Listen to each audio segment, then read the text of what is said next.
הארץ שלנו. כל הארץ! כולל עזה! כולל הלבנון! עד שנשלים את המשימה שקיבלנו, כובשים, מגרשים ומתיישבים. כובשים ומגרשים ומתיישבים. שמעת ביבי? Here is Israeli Prime Minister Benjamin Netanyahu presenting a map to the UN that shows a future Middle East without Palestine. And it makes you wonder, was that simply a mistake? Or is the notion of a greater Israel on the Zionist state's political agenda? As long as Israel has the option of greater Israel, it's not going to accept either a one-state or a two-state settlement. This is Greater Israel from scratch. You said at the beginning of this interview, Ms. Shaked, I don't believe in a two-state solution. I said that it's not the right solution. You don't support a Palestinian state, do you? But I think this concept has failed long time ago. Right now, I think the status quo is the best option for everyone. Keeping the occupation going is the best option for the Palestinians. It's not occupation, by the way. Judea and Samaria is a territory under dispute. That land is ours, and no one can occupy his own home. Greater Israel. It refers to the notion of expanding Israel's territory and sovereignty to encompass what many Israelis describe as their historic biblical land. Let's speak about the biblical rights that we have to the land. You know, Hang on. We're talking international law. Why are you introducing the Bible? For many, this includes the occupied Palestinian territories and the occupied Golan Heights.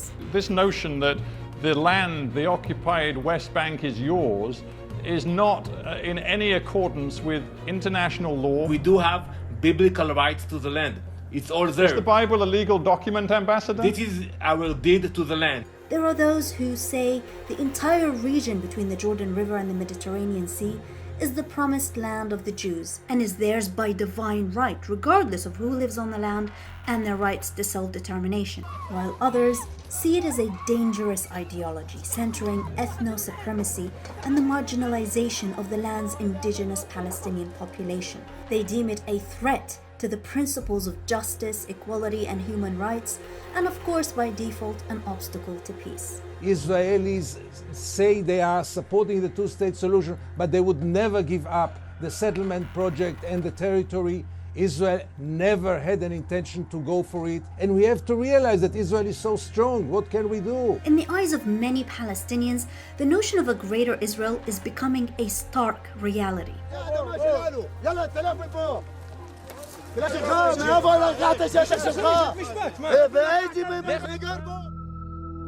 One of the primary factors paving the way for Greater Israel is the expansion of Israeli settlements in the occupied West Bank. Palestinians say they can't have a state with Israeli settlers all over it, which the settlers say is precisely the idea. Settlements prevent the establishment of a Palestinian state in the land of Israel. This is their goal and this is their reality.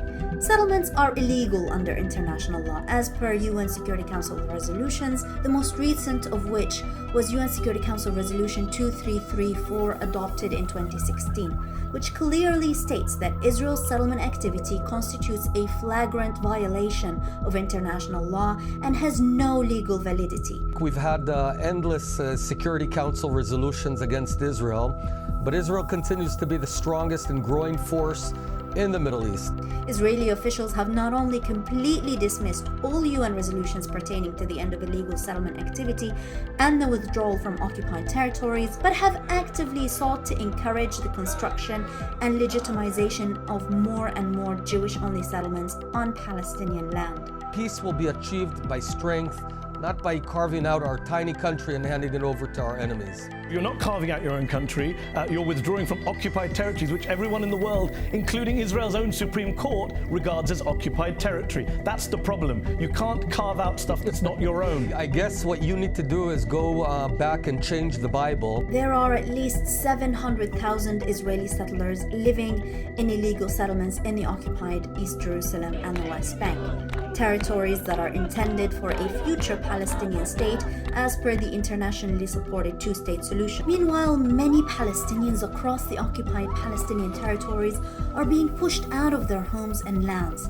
From Jerusalem's Sheikh Jarrah and the Palestinian neighborhoods in close proximity to the site of the Al-Aqsa Mosque, referred to by Israelis as the Temple Mount, To the south, Hebron Hills and areas all over the West Bank. This is where prophets walked. This is where half of the Bible was written. This is what we're talking about. And yet, when you see those maps, it's over on the Palestinian side.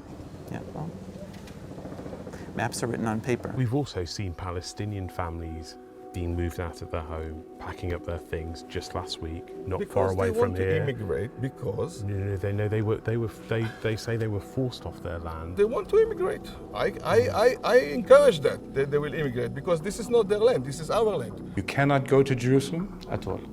Can't you get a permit to go? Like most Palestinians, I don't have a permit to go to the city I was born in, to the city I used to work in, to the city where my sister lives.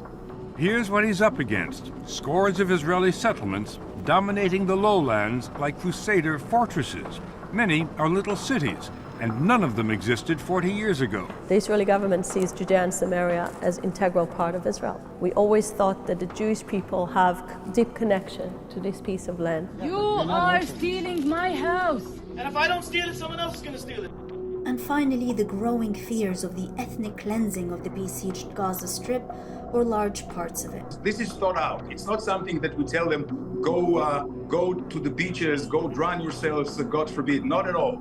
There is a huge expense, almost endless space in the Sinai desert, just on the other side of Gaza. The idea is, and this is not the first time it will be done, the idea is for them to leave over to the open areas where we and the international community will prepare the infrastructure, tent cities. Under the Law of Return, a foundational Zionist piece of legislation that was enacted by the first Israeli government in the 1950s, any Jew born anywhere in the world has the right to immigrate to Israel and automatically become a citizen.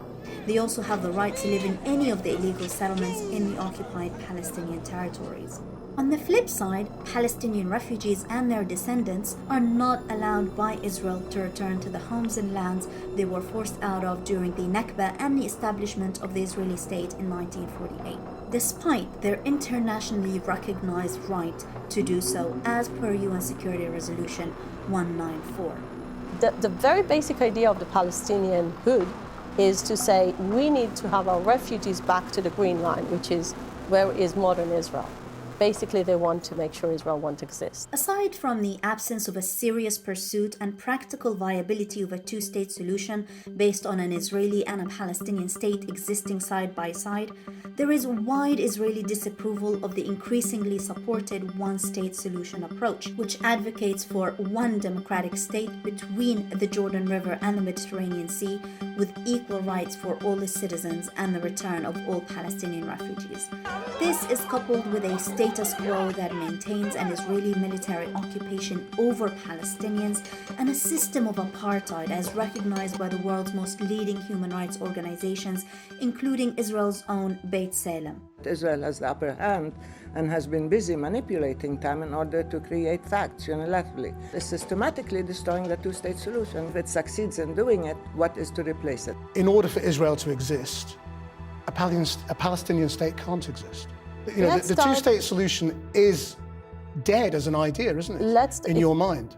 No, it was dead because the Palestinians killed it. Against this backdrop, much to the concern of Palestinians across the spectrum, the notion of a greater Israel emerges not only as a physical transformation of the map, but as a charged symbol encapsulating the complexities that define the Palestinian struggle for freedom. Do you think there's a Palestinian people now? I think it galvanized, their national consciousness galvanized in the 20th century. And the question is, will it hold into the future? That's something that has to be seen. Only when we have it all, there will be order in the Middle East and in the world.